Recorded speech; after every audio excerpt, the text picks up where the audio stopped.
Good evening. Welcome back to Ashwood Urban Homestead. Today I've enlisted my oldest son Larry's help in showing you, yes they are, in showing you how to grow tomatillos and how to transplant them from cuttings. Oh, we have tomatillos. I don't know what that means. Tomatillos. Oh, I see it. I see the plant. It's right there. Yes, it is. Tomatillos are warm weather crops, and they actually look like little tomatoes. The kind I grow are green tomatillos, and they're used to making salsa verde, which I absolutely love. And I love pouring it on enchiladas or even making it to eat chips with. Another one. And as you can see here, this one is, I would say it's about 18 inches. It's not quite 2 feet tall. And it's starting to branch out and get little flowers. Now, these plants will easily reach 3 feet tall. They are just really good sized bushes, especially in the heat. And they grow in the same environment that tomatoes will grow in. I have a couple more down here. This one already has a baby tomatillo on it, and you can see it in the husk. I highly recommend, if your plants have not fully matured, taking the tomatillos off. Here you can see the flowers. That way they have time to mature instead of putting all of their time and effort into growing fruit. Now, I wanted to do an experiment because I have so many plants, and so I just let this one produce a whole bunch of husks, and it just doesn't look as good as the other ones. 7. Okay, get the other 5, please, sir. Please, no. I'm gonna pick my soccer ball. Okay, and these are just weighing the plant down so much. So it's just not growing at the rate that it should. It's not getting as tall as the other plants. It's heavy and it's touching the ground. Now, the really cool thing about tomatillos is, like I said before, they grow in a very similar environment to what tomatoes thrive in. So for me, that was really easy because you can see my tomato plants actually right over here, and it's reaching the end of its season. It's just a small patio container tomato, and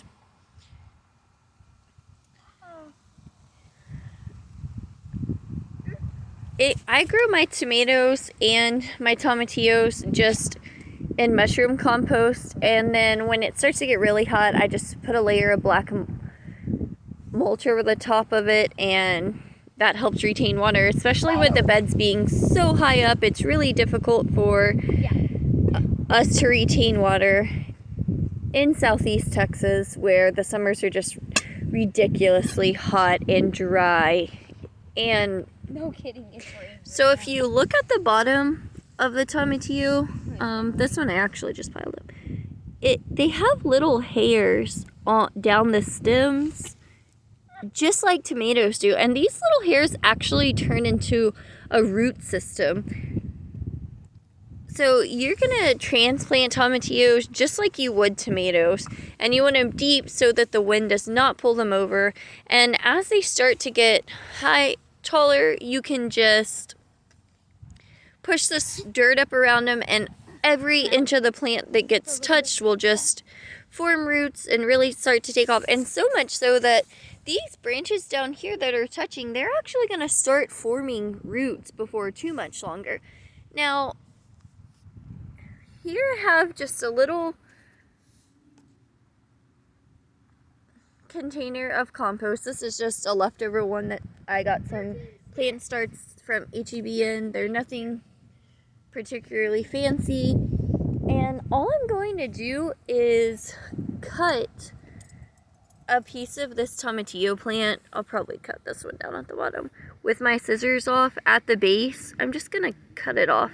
Now, I really recommend using plant snips if you have them. I have no idea where mine are because I do have 3 boys that just love taking off of my garden tools. Right, Larry?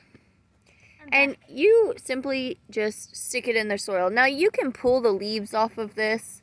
I like to leave them whenever possible. And you're just gonna tamp the soil down and put it down in the soil. Yes. Leaf them.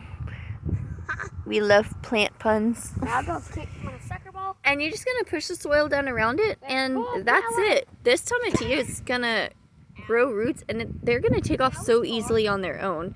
And literally, if you can grow a tomato of any type, you can grow a tomatillo. That is right. And so it's a really easy process. You just cut the branch. Be careful not to cut too big of branches because it will leave scabs or sores on your plants, which leave it vulnerable to infection. Now, luckily, tomatillos are pretty resistant to infection. I don't have a lot of issues with them. I don't have to thin them the way that I do tomatoes because of the humidity down here. But the really cool thing about tomatillos is that they are just going to keep growing, and I'm just throughout the summer, unlike tomatoes, they're gonna get sick and they're gonna get fungal rot, or the leaves are gonna turn yellow and brown, and they're just gonna die from the intense heat. But all these tomatillos, they're just gonna keep on growing and keep getting stronger. And anytime I want to come out here and get some new plants, or I want to trim these old plants down because they get too thick, I just simply take another cutting off.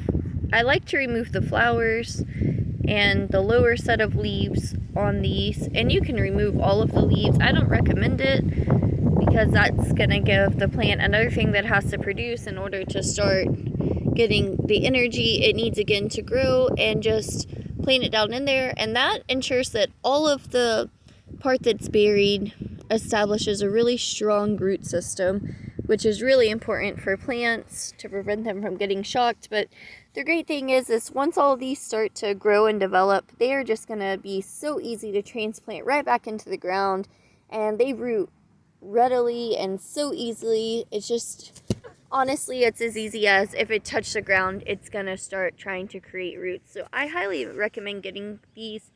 My favorite are actually purple husk tomatillos. They have a unique flavor, and when roasted, it's like nothing else. This is a tomatillo that's been pulled out of its husk. It is not ripe. It's a tiny baby, and these are actually really sticky when you pull them out of the husk. It's important not to pick tomatillos until they start to bust out of the paper husk. And here's this paper husk, and you can see it, and at the bottom you'll break open and start turning brown. You'll be able to see the tomatillo coming out of it, and that's when they're ripe. Now, these are a member of the nightshade plant, so please do not eat the leaves or stems of the plants because it will cause severe nausea and tummy aches. So same thing that would happen if you were to eat the vine of a potato. It's just going to make you feel really crummy, and you really don't want that. But it takes about 70 days after transplant to produce tomatillos. If you're wanting to start them from seed, then I'd say give it a solid about 3 to 4 months from the time that you plant the seed before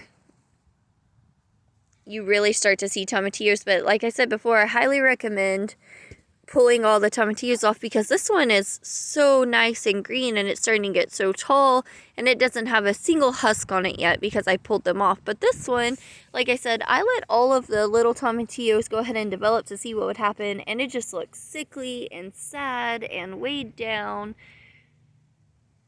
So that's it. If you can grow a tomato, you can grow a tomatillo, and I wish you luck. And if you have any questions, feel free to let us know. And thank you for stopping by.